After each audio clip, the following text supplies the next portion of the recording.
"Oh, Dickon," he said. "If it is Dickon, you will be safe enough.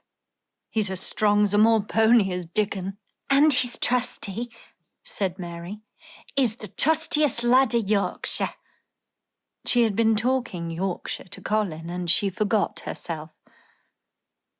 "Did Dickon teach you that?" asked Dr. Craven, laughing outright. "I'm learning it as if it was French," said Mary rather coldly. "It's like a dialect in India. Very clever people try to learn them. I like it, and so does Colin." Well, he said. "If it amuses you, perhaps it won't do any harm. Did you take your bromide last night, Colin?" "No," Colin answered. "I wouldn't take it at first, and after Mary made me quiet, she talked me to sleep in a low voice about the spring creeping into a garden." "That sounds soothing," said Dr. Craven, more perplexed than ever, and glancing sideways at Mistress Mary sitting on her stool and looking down silently at the carpet. "You are evidently better. But you must remember—" "I don't want to remember," interrupted the Rajah, appearing again. "When I lie by myself and remember, I begin to have pains everywhere, and I think of things that make me begin to scream because I hate them so. If there was a doctor anywhere who could make you forget you were ill instead of remembering it, I would have brought him here." And he waved a thin hand which ought really to have been covered with royal signet rings made of rubies. "It is because my cousin makes me forget that she makes me better." Dr. Craven had never made such a short stay after a tantrum. Usually he was obliged to remain a very long time and do a great many things. This afternoon he did not give any medicine or leave any new orders, and he was spared any disagreeable scenes. When he went downstairs, he looked very thoughtful, and when he talked to Mrs. Medlock in the library, she felt that he was a much puzzled man. "Well, sir," she ventured, "could you have believed it?"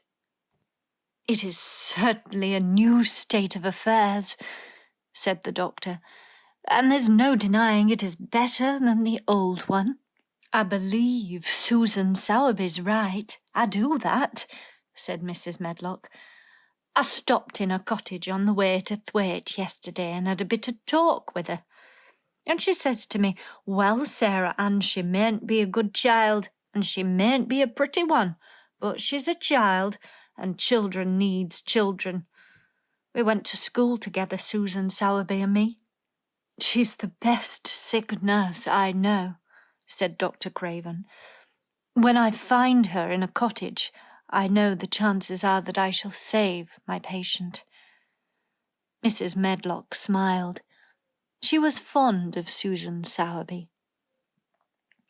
"She's got a way with her, has Susan," she went on quite volubly. "I've been thinking all morning of one thing she said yesterday.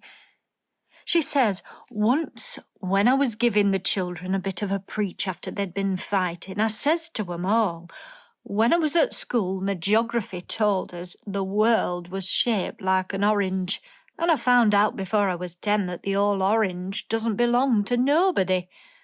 No one owns no more than this bit of a quarter, and there's times, it seems, like there's not enough quarters to go around. But don't you, none of you, think as you own the whole orange, or you'll find out you're mistaken. And you won't find it out without hard knocks. What children learns from children,' she says, is that there's no sense in grabbing at the whole orange, peel and all. If you do, you'll likely not get even the pips, and them's too bitter to eat." "She's a shrewd woman," said Dr. Craven, putting on his coat. "Well, she's got a way of saying things," ended Mrs. Medlock, much pleased. Sometimes I've said to her, "Hey, Susan, if you was a different woman and didn't talk such broad Yorkshire, I've seen the times when I should have said you was clever." That night, Colin slept without once awakening, and when he opened his eyes in the morning, he lay still and smiled without knowing it. Smiled because he felt so curiously comfortable. It was actually nice to be awake, and he turned over and stretched his limbs luxuriously. He felt as if tight strings which had held him had loosened themselves and let him go. He did not know that Dr. Craven would have said that his nerves had relaxed and rested themselves. Instead of lying and staring at the wall and wishing he had not awakened, his mind was full of the plans he and Mary had made yesterday, of pictures of the gardens and of Dickon and his wild creatures. It was so nice to have things to think about. And he had not been awake more than 10 minutes when he heard feet running along the corridor, and Mary was at the door. The next minute she was in the room and had run across to his bed, bringing with her a waft of fresh air full of the scent of the morning. "You've been out! You've been out! There's that nice smell of leaves," he cried.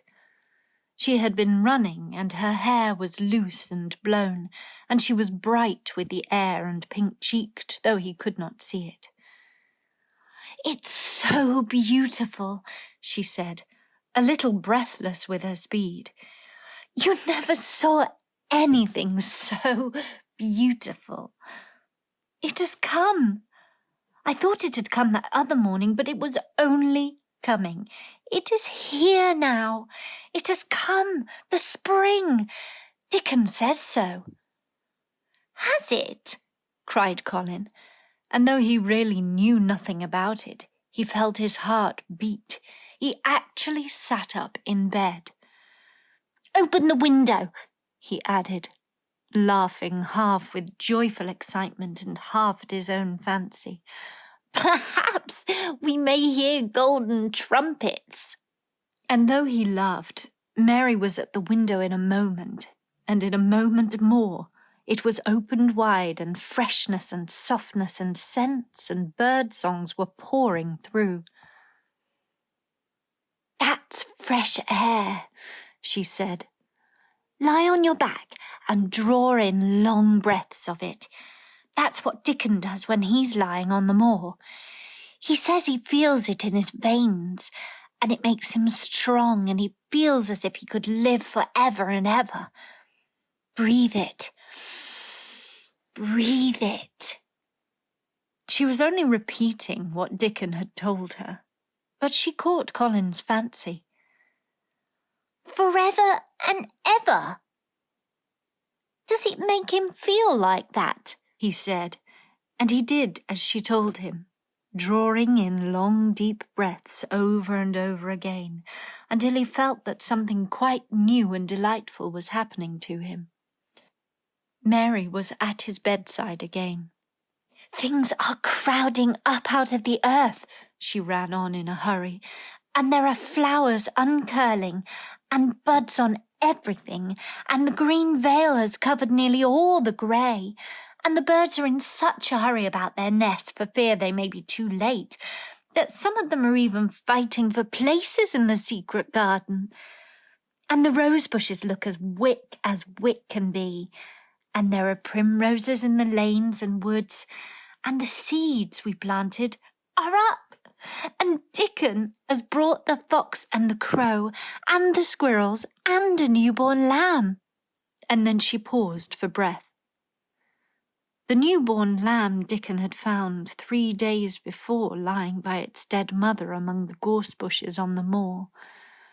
It was not the first motherless lamb he had found, and he knew what to do with it.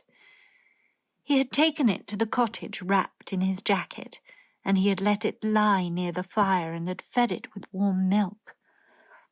It was a soft thing with a darling, silly baby face and legs rather long for its body. Dickon had carried it over the moor in his arms, and its feeding bottle was in his pocket with a squirrel.